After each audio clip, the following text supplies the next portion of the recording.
Hey everybody, Nick Espinoza, your chief security fanatic here. Don't forget to subscribe. And today, I want to talk about Amazon and specifically their transparency problem. They're not transparent with us. They haven't been for years. And this is a huge issue. And recently, Amazon was actually caught hiding its massive water use for its data centers. This is consistent with their years-long efforts to never disclose anything to the public. And so let's dive into this current issue, why a lack of transparency is consistent for them, look at the litany of issues they've had over the years, and also why we should be demanding answers on this. And so first, let's start with the primer on their newest issue. And Luke Barrett and Rosa Furneaux of The Guardian had a really solid write-up on this. And if you didn't know, Amazon by far is the largest owner of data centers in the entire world. They are planning a huge increase in capacity, which basically coincides with their push into artificial intelligence. Data centers are essentially the new gold here.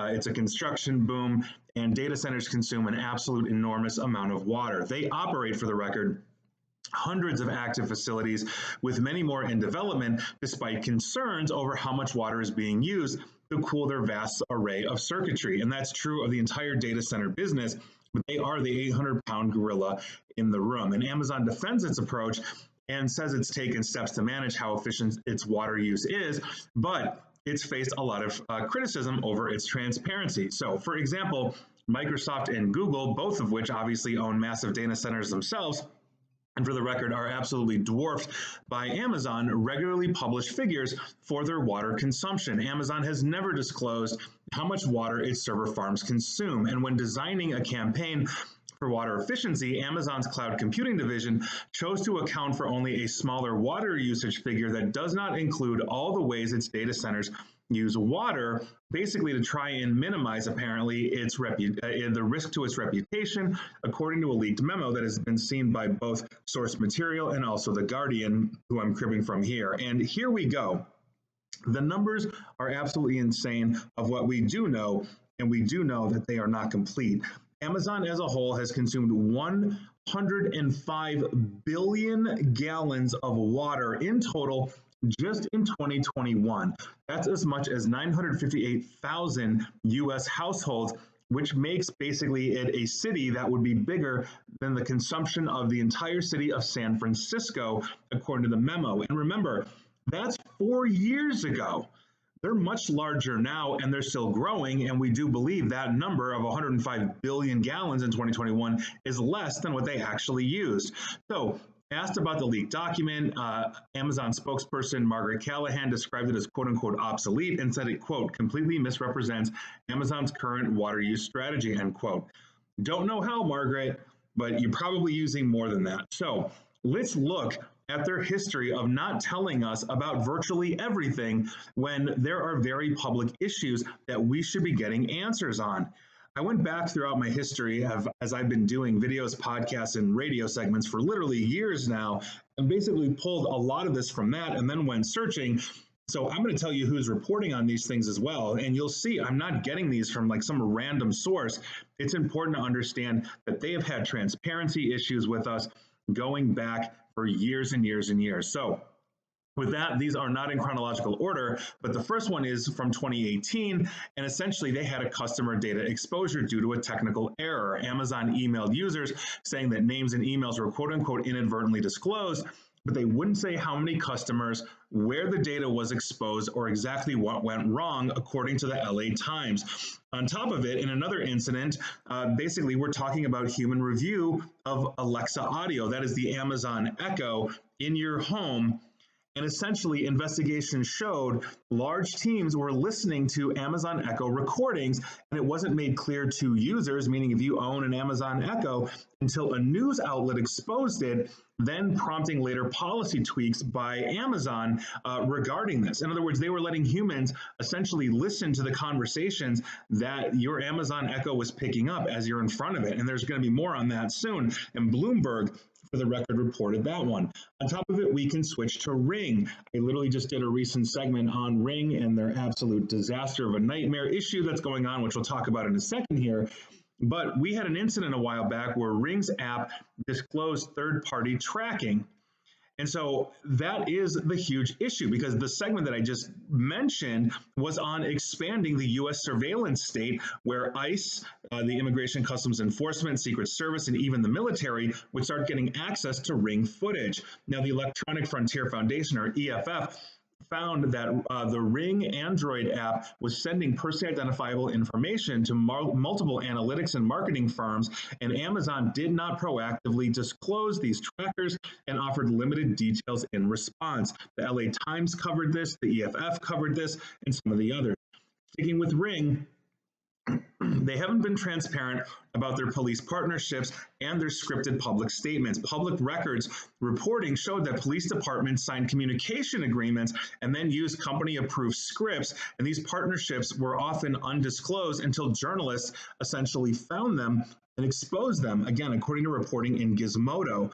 On top of it, Ring was giving footage to police without user consent. In 2022, Ring acknowledged giving videos to law enforcement at least 11 times without the owner's permission under quote-unquote emergency requests, admitted only after inquiries with sparse technical detail about processor oversight. That is according to Reuters. And remember, they are now integrating this in with Flock, and so the federal government will have access to this, what seemingly looks like at will.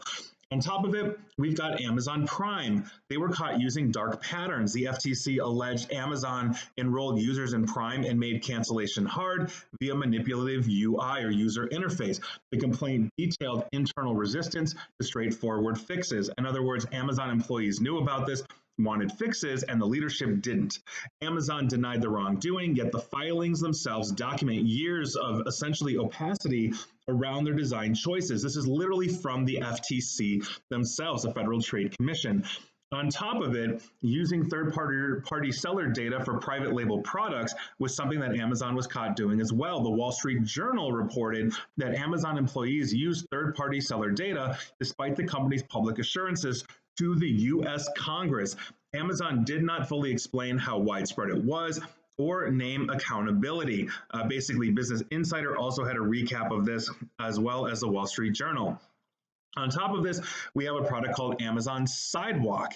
By default, it was opting you in, and it basically had limited user clarity. It quietly launched basically an opt-out mesh network, and advocates argued that the company did not clearly explain the risks or mitigations up front. That's according to the Electronic Frontier Foundation.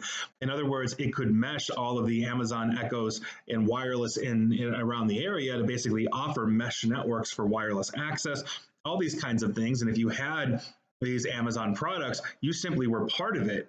They just opted you in, even let's say you didn't want to do that. And there is risk in doing that. So on top of it, in 2025, Ring, keeping with Ring, had phantom logins issues. Users reported mysterious logins. Ring called it a back-end glitch, but offered basically virtually no technical details, which obviously then fuels concern. Snopes and others are tracking these claims via company statements. It's been an absolute incomplete mess. They're just not saying how. Did a hacking group get in? Are these other Ring employees? Ring was caught even before they were bought, not encrypting any of the data, letting thousands of foreign workers into Ring doorbells. One of their VPs was caught, I think, stalking like his ex. He could go into her Ring doorbell to see who was coming and going from her house, and on and on and on. On top of it, we have a lack of clarity and visibility into internal data security incidents as well. An investigation by Wired and Reveal, two different publications, revealed that Amazon's internal security teams lacked visibility into where sensitive data lived, how many copies had proliferated, and whether exposures had occurred. Yet Amazon publicly stated, and I quote, "There was not a data leak," end quote. But they can't possibly know that if they don't actually have engineers that are supposed to be handling this with visibility into these products, as well as where they've been replicated to. On top of it, we've seen Amazon employee misconduct, data leak risks in marketplace operations in 2018. Reporting by ABC News noted that Amazon was investigating reports that employees had offered to disclose private sales data and delete negative consumer reviews in exchange for cash. The transparency gap is obviously the lack of detailed disclosure. And essentially that was involved, how many employees were actually involved, what sellers benefited, and the remedial policies or penalties that essentially were applied. In other words, they were caught doing this, and we have no idea if anybody was fired or even disciplined. They might still be doing it right now. We just don't know until they get caught again. On top of it, we've got children's privacy issues. In 2023, Amazon and its subsidiary basically settled with the FTC and the DOJ, Department of Justice, over alleged violations of COPPA, that's the Children's Online Privacy Protection Act, regarding the use of voice recordings from its assistant devices. Amazon's public disclosures did not fully explain how recordings were used and how many children or children's voices were impacted, or exactly how the systems failed to discern this. They just don't tell us. They don't tell us anything. On top of it, we've got basically platform and marketplace design decisions that enabled counterfeits and misuse, and they basically had no follow-up and disclosures with that. A forum post and other basically reporting shows that brands enrolled in Amazon's transparency anti-counterfeit program were reporting that the same transparency codes were reused by fake sellers, and Amazon's responses were basically vague or non-publicly detailed. Amazon did not publicly quantify how often the transparency code reuse issue occurred, what systemic remediation was undertaken. Basically, they didn't share audit findings. You can read all about this in the Amazon Seller Central platform itself. On top of it, we have non-disclosure and unclear practices around influencer and affiliate marketing for their Prime Day promotions. Basically, the group and publication known as Public Citizen submitted a letter to the FTC noting that for Amazon's Prime Day marketing, many articles, posts, etc., were published without clearly disclosing that they were being sponsored by Amazon or affiliate revenue. Amazon and that ecosystem lack clear public metrics or commentary on how widespread undisclosed promotions were, or basically what they were doing to rectify it. In other words, you saw Kim Kardashian hawking some product for Prime Day, and she was not disclosing, nor was Amazon, that she was being paid by Amazon to do that. In other words, that's essentially fraud, because if I'm saying, oh, I love product X, it's so great, you should use it yourself, and I'm being paid to say that, that is transparency. That should be there. And Amazon was apparently not doing that. On top of it, we can move over to the EU because they've had regulatory inquiries about transparency with Amazon as well. In 2024, the EU's Commission basically sent Amazon a formal information request under the DSA, or Digital Service Act, regarding transparency of whether its ad recommendation systems, what signals factors are used, and whether users have basically opt-out choices for this as well. Remember, EU is very good at basically protecting their citizens' privacy, something we need here in the United States. Amazon basically really hasn't responded, but they must respond, and until they do, public visibility remains limited as to how these algorithms are actually working and what user control is offered, and how Amazon audits bias or profiling as well. That is actually critical under EU's GDPR law. A 2021 Reuters investigation essentially found internal Amazon documents showing that on its India platform, meaning in the country of India, Amazon's private brand team identified reference or benchmark products sold by other sellers and then sought to replicate those products under Amazon's own brand. Examples like Solomo or Amazon Basics. Now, these documents show that Amazon used internal data such as product reviews, returns, sales metrics, because again, they own the marketplace where the stuff's being sold, to essentially pick successful third-party products and then engineered their own version. So, for example, a men's shirt branded Essentia was made to follow the exact measurements and cuts of a third-party brand known as John Miller. The document also described manipulation of Amazon's search results on Amazon.in, which is the Indian version of Amazon. Techniques like search seeding and search sparkles were used, so Amazon's private label products would appear among the first search results. So you want that dope John Miller shirt, and you're getting Amazon's knockoff on it. That's exactly what they wanted to do. That obviously harms business as well. They're not being transparent about that. And finally, and this is one of my favorite, like head shaking, wall punching, like nobody can trust Amazon stories.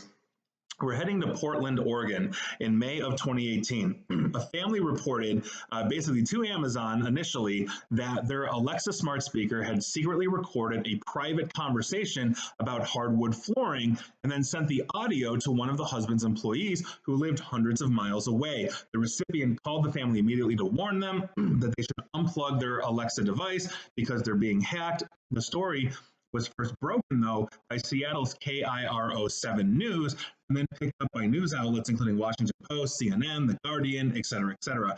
Amazon acknowledged the incident but did not disclose the full technical details. And their official statement is insane. It's absolutely insane. I actually did a live demonstration with an Amazon Echo unit to prove that what they are saying happened is impossible. So here's what their statement says.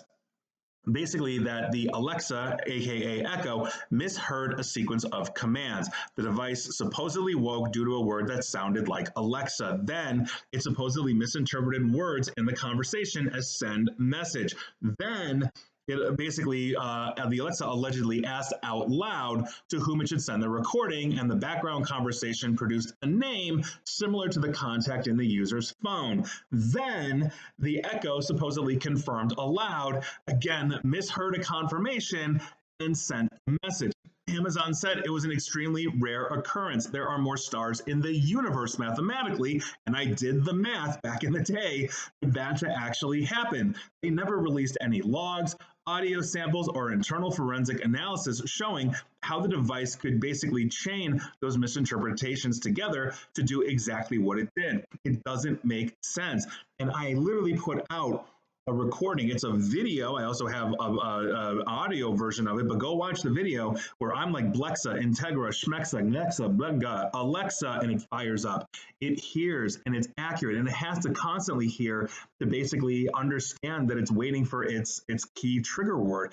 This is a privacy nightmare. They absolutely lied through that, in my opinion, because statistically speaking, that is never going to happen. It's like finding a lightning strike hitting a hot dog on Pluto. Like, it just doesn't going to happen, right? So this is just on and on and on. There are way more examples of this, but you get what I'm saying here, right? And now they're going to be giving Ring doorbell footage to the feds. Does anybody else have a problem with this? Because they will never, ever tell us that they are doing this. So if you're using Amazon products in any which way, shape, or form, understand you're feeding the beast. And when you get basically bit in the hand and data mined, they're not going to tell you. And quite frankly, they're so big, they never will. And the government's not going to hold them truly to account. Live with that. And please like, share, follow me here on Facebook and Twitter at NickAESP, where we're going to be data mined, but Amazon's the big dog right now. Same with YouTube as well. And as always, stay safe, stay online, and please, please, please attempt to stay private, which you really can if you're using Amazon products, informed, and secure. Take care.